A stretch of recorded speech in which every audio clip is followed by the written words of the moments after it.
So speaking of the Sunshine Coast, we've got major infrastructural projects happening right as we speak. We've got the subsea cable, which will only be the second one in Australia to land on the eastern seaboard. We've got the new runway at the airport under construction. We've got the new CBD happening. We've also still got the ripple effects that are happening from the hospital that was completed only a couple of years ago. What is the future for the Sunshine Coast?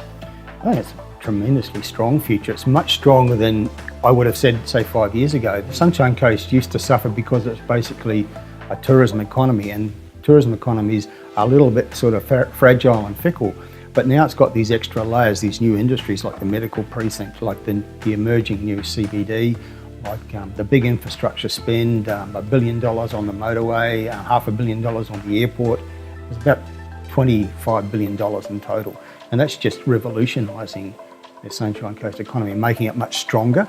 And new people are coming in because of the jobs that are being created. Some of them very well paid people, like working in the medical precinct, and they're all looking for real estate, either to rent or to buy. And that's pushing up prices on the Sunshine Coast. And I think that's going to be an ongoing thing.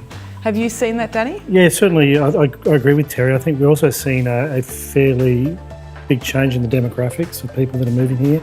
Sunshine Coast traditionally, as Terry said, tourism and construction.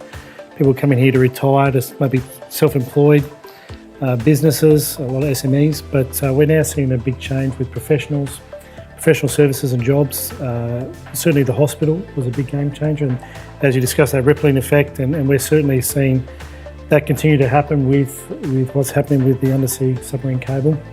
I think the other thing, even on the hospital, like the hospital's not even fully open yet, so that precinct is still not finished, and the hospital's still a couple of years away from being complete. So we're still to see the impact of some of the hospital growth, I think, and certainly people working in that area.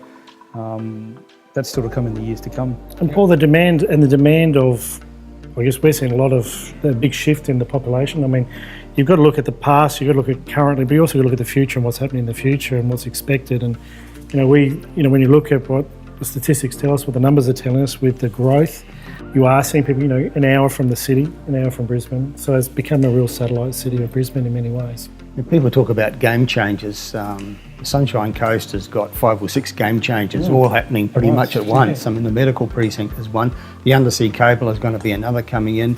Terry, tell us about that. What do you think will happen with that undersea cable? I honestly don't know. I just know that it's an exciting and almost unique event. I think you mentioned it's only the second.